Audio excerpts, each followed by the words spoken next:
बहुत समय पहले की बात है। कैस्ट्रॉन राज्य के राजा मैथ्यू हुआ करते थे।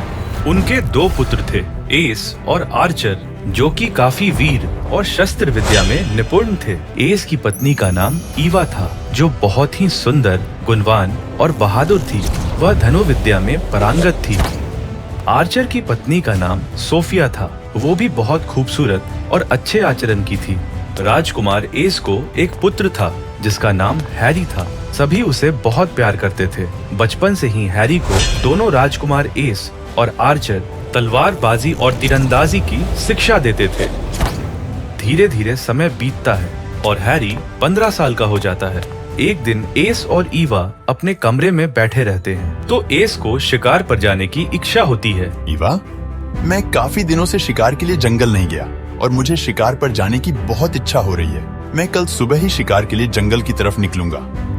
ये तो बड़ी अच्छी बात है। मुझे भी कई दिनों से शिकार पर जाने की इच्छा हो रही है। मैं भी आपके साथ चलूंगी। ठीक है, तो फिर देर किस बात की, हम लोग महाराज से आज्ञा ले लेते हैं।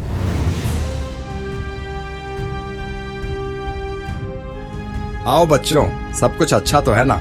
हमारे पास कैसे आना हुआ? पिताजी, हम लोग कल सुबह शिकार के लिए जंगल जाना चाहते हैं। ठीक है, तुम लोगों की यही इच्छा है तो जाओ, पर हाँ सावधान रहना, जंगल में काफी खतरनाक जानवर है। ठीक है पिताजी। दोनों ने महाराज को नमस्कार करके वहां से जाने की अनुमति ली। अगले दिन सुबह सुबह दोनों तैयार होकर शिकार के लिए जंगल की तरफ निकल पड़े। जंगल पहुंचते पहुंचते दोपहर हो गई। दोनों काफी थक गए थे और उन्हें भूख भी लग रही थी। इसीलिए दोनों ने घोड़े से नीचे उतरकर कुछ फल तोड़े और एक घने पेड़ के नीचे फल खाने लगे। उसी समय आकाश मार्ग से एक भयानक राक्षस लज़ोरस जा रहा था, जो कि दिखने में बहुत ही बदसूरत और खतरनाक था। उसकी निगाहें राजकुमारी ईवा पर पड़ी। ईवा की सुंदरता को देखकर लज़ोरस उस पर मोहित हो गया और वह उन दोनों के सामने अचानक उपस्थित हो गया, जिसको देखकर ईवा बहुत डर गई। सुंदरी, मैं तुम्हारी खूबसूरती पर मोहित हो गया हूँ और मैं तुमसे शादी करना चाहता हूँ। मैं एक शादीशुदा हूँ और ये मेरे पति है। मेरा एक पुत्र भी है। तुम अपना आचरण ठीक करो दुष्ट, तुमसे मैं शादी नहीं कर सकती। तुम जाओ यहाँ से। लज़ोरस को जो भी चीज पसंद आ जाती थी उसे वो किसी भी कीमत में अपना के ही दम लेता था। मैं तुम्हें अपनी रानी बनाकर रखूंगा। मेरे राज्य में किसी चीज की कोई कमी नहीं है, इसलिए तुम मेरे साथ या तो अपनी इच्छा से चलो या फिर मैं तुम्हें जबरदस्ती यहाँ से उठा कर ले जाऊंगा। ये बातें सुनकर एस ने बहुत बहादुरी के साथ लज़ोरस पर तीर चलाया, पर लज़ोरस ने उसे हाथों में ही पकड़ लिया और पतली सी लकड़ी की तरह उसे तोड़कर फेंक दिया। फिर एस ने जोर से लज़ोरस के ऊपर भाला फेंका तो उसे भी उसने अपनी हाथों से पकड़कर तोड़ दिया। अरे मूर्ख, मुझसे लड़ने के साहस किसी में नहीं है। अगर मैं चाहूँ तो तुझे इसी वक्त मिट्टी में मिला सकता हूँ। तू मेरा सामना क्या करेगा? लज़ोरस जोर से हंसते हुए ईवा और एस की ओर बढ़ता है और दोनों को अपनी मुट्ठी में उठाकर उनकी हंसी उड़ाने लगता है। उसके बाद वो दोनों को लेकर आकाश में उड़ जाता है और दोनों घोड़े बिना एस और ईवा के राज्य कैस्ट्रॉन को लौट आते हैं। ये देखकर राजा मैथ्यू, आर्चर, सोफिया और हैरी बहुत दुखी हो जाते हैं। महाराज, भैया और भाभी के साथ जरूर कुछ अनहोनी हुई है। मैं कल सुबह ही उनको ढूंढने के लिए जंगल जाता हूँ। आर्चर, तुम अपने साथ सैनिकों को भी ले जाओ। सैनिक की कोई जरूरत नहीं पड़ेगी, मुझे गुप्त रूप से उन दोनों को ढूंढना पड़ेगा। ठीक है, जैसा तुम ठीक समझो, पर जल्द वापस आना। जी महाराज। अगले दिन सुबह सुबह आर्चर तीर कमान, भाले और तलवार से लैस होकर सभी से विदा लेता है और अपने भैया और भाभी को ढूंढने के लिए जंगल की ओर निकल पड़ता है। आर्चर को गए हुए तकरीबन 15 दिन गुजर चुके थे, पर वह लौटकर वापस नहीं आया था। यहाँ कैस्ट्रॉन राज्य में सभी लोग इस विषय पर काफी चिंतित थे। महाराज, आप मुझे आज्ञा दे ताकि मैं अपने माँ, पिता और चाचा को ढूंढकर सही सलामत उन्हें यहाँ वापस ला सकूं। बेटा, तुम बहुत छोटे हो और मैं तुम्हें जंगल जाने की अनुमति नहीं दे सकता। इस बार मैं खुद उन्हें ढूंढने जाऊंगा। आप मुझ पर विश्वास तो कीजिए।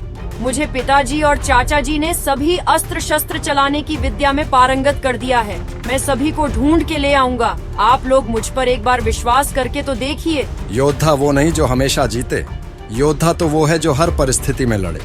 ईश्वर तुम्हें साहस दे। अगले दिन सुबह सुबह सभी से विदा लेकर हैरी घोड़े पर जंगल की तरफ निकलता है। जंगल में जाने के बाद हैरी अपने माता पिता और चाचा को ढूंढते हुए धीरे धीरे आगे बढ़ता है तो उसे किसी शेर की दहाड़ने की आवाज सुनाई देती है।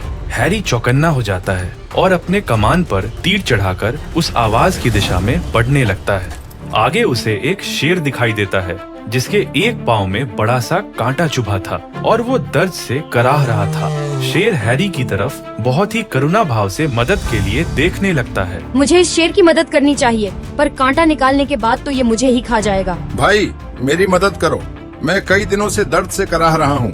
कई लोगों ने मुझे देखा और यूं ही कराहता हुआ छोड़कर चले गए। तुम कृपया मेरी मदद करो और मेरे पैर से इस कांटे को निकाल दो, वरना मैं इस दर्द के कारण मर जाऊंगा। अच्छा, मैं बेवकूफ नहीं हूँ।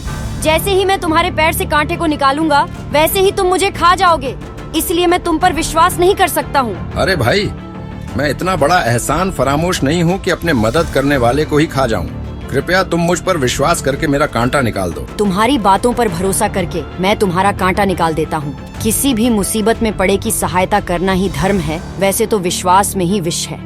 आगे ईश्वर की मर्जी। घोड़े से उतरकर हैरी शेर के पैर से कांटा निकाल देता है। कांटा काफी अंदर तक चुभा था, इसीलिए शेर बहुत जोर से दहाड़ता है। आवाज सुनकर शेरनी बाहर आती है और हैरी को देखती है तो उसे लगता है कि वो शेर को मारने वाला है। इसीलिए वो गुस्सा होकर हैरी को मारने के लिए छलांग लगाने ही वाली थी कि शेर ने कहा, अरे ये अपना मित्र है, इसने मेरे पैर से कांटा निकालकर मुझे जीवन दान दिया है, नहीं तो मैं दर्द से कराह कर मर जाता। कांटा निकालते वक्त मुझे बहुत दर्द हुआ, इसलिए मैं दहाड़ा था। अब मुझे अच्छा लग रहा है। इस भले इंसान का बहुत बहुत धन्यवाद। शेरनी भी हैरी के पास आ जाती है। मुझे क्षमा करो भाई, मैं समझी थी कि तुम मेरे पति को मार रहे हो। मुझसे बहुत बड़ा पाप हो जाता, पर शेर महाराज ने मुझे उस पाप से बचा लिया। हम लोग तुम्हारे बहुत शुक्रगुजार हैं। तुम इस जंगल में हमारे मेहमान हो, तुम्हें यहाँ कोई तकलीफ नहीं होगी।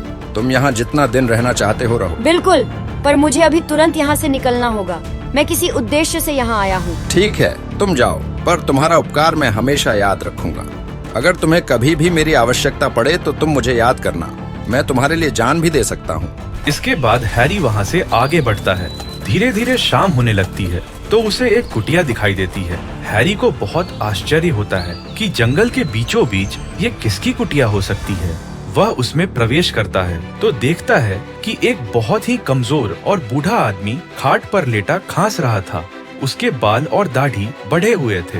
हैरी को बहुत आश्चर्य होता है कि ये बूढ़ा आदमी इस जंगल में कुटिया बनाकर क्या कर रहा है। बाबा, आप कौन हैं? और इस जंगल में अकेले क्या कर रहे हैं? तुम देख नहीं रहे हो कि मैं एक बूढ़ा और बीमार आदमी हूँ। मेरा नाम अल्बर्ट है। मेरी सहायता करने वाला कोई नहीं है। मेरे बेटे ने मुझे यहाँ अकेले मरने के लिए छोड़ दिया। मैं यहाँ मर जाऊंगा। तुम कौन हो? तुम तो कोई राजकुमार लगते हो, फिर इस जंगल में क्या कर रहे हो? बाबा, मेरा नाम हैरी है। आप पहले स्वस्थ हो जाएं, फिर मैं आपको सारी बातें बताऊंगा। मैं आ गया हूँ, अब आप बिल्कुल चिंता मत करें। मैं आपकी सेवा करूंगा, आप बिल्कुल ठीक हो जाओगे। मैं अभी आपके खाने के लिए कुछ फल लाता हूँ। ठीक है बेटा। हैरी जंगल से काफी सारा फल तोड़कर ले आता है और एल्बर्ट को अपने हाथ से खिलाता है और उसके बाद उनके पैर दबाता है, जिससे एल्बर्ट को नींद आ जाती है। फिर हैरी भी फल खाकर पेट भरता है और जमीन पर चटाई बिछाकर सो जाता है। पर वो रात में चौकन्ना रहता है कि कोई भी मुसीबत आए तो वो उससे लड़ने के लिए तैयार रहे।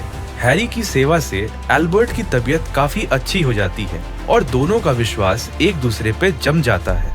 दोनों अपने बारे में एक दूसरे को काफी चीजें बताते हैं। एल्बर्ट हैरी को अपने बेटे की तरह मानने लगता है। हैरी दिन के वक्त जंगल में अपने माता पिता और चाचा को ढूंढता रहता है, पर उनका कहीं पता नहीं चलता। ऐसे काफी दिन बीत जाते हैं। अचानक एक दिन एल्बर्ट की तबीयत बहुत खराब होने लगती है। बेटा हैरी, अब मेरा अंत समय आ गया है। बाबा, मैं आपको कुछ भी नहीं होने दूंगा। आप ठीक हो जाएंगे, आप धैर्य रखिए। नहीं बेटा, अब मुझे ईश्वर के पास जाना होगा। तुम हमेशा मेरे बारे में पूछा करते थे, पर मैंने अपनी पूरी सच्चाई तुम्हें कभी नहीं बताई थी। तुमने मेरे बेटे से भी बढ़कर मेरी सेवा की है, इसलिए अपने अंतिम समय में मैं तुम्हें सभी कुछ सच सच बताता हूँ। ऐसी क्या बात है जो आपने मुझसे छुपाई है? मैं एक बहुत ही सिद्ध योगी हूँ और मैंने अपनी पूरी जिंदगी योग विद्या हासिल करने में व्यतीत कर दी। इसीलिए मैं जंगल में कुटिया बनाकर रहता हूँ। इस योग विद्या से मुझे कुछ अनमोल वस्तुएं प्राप्त हुई हैं। तुमने निस्वार्थ भाव से मेरी सेवा की है, इसलिए मैं तुम्हें वो सब प्रदान करके चैन से अपना शरीर त्यागना चाहता हूँ। तुम वहां संदूक में रखे हुए कालीन, अंगूठी और तलवार लेकर आओ।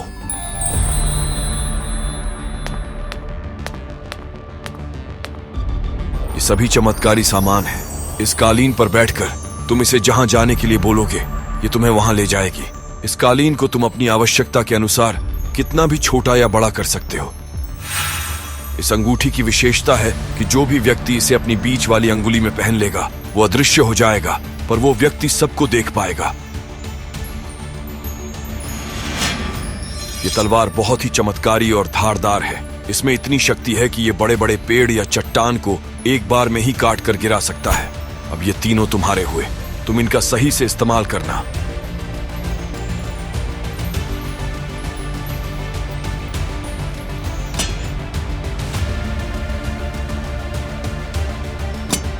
बेटा हैरी, मेरे पास कुछ देर और बैठो। इसके बाद हैरी एल्बर्ट के पास कुछ समय के लिए बैठता है और वह अपना शरीर त्याग देते हैं, और शरीर त्यागते ही उनका शरीर विलुप्त हो जाता है। अगले दिन सुबह हैरी चमत्कारी अंगूठी और तलवार को लेकर अपने पास रख लेता है। इसके बाद वो कालीन निकालकर कुटिया के बाहर बिछाता है और उस पर सवार हो जाता है। हे चमत्कारी कालीन, तुम मुझे मेरे माँ और पिता के पास जल्द से जल्द ले चलो। इतना बोलते ही कालीन हैरी को लेकर उड़ने लगती है और जंगल पहाड़ के ऊपर से उड़ते हुए एक बहुत ही तिलिस्मी महल के पास उतर जाती है। उस महल को देखकर ऐसा लग रहा था मानो किसी नकारात्मक ऊर्जा का केंद्र हो। वहां उतरकर हैरी कालीन को समेटकर अपने दूसरे पॉकेट में डाल लेता है और आगे बढ़ता है।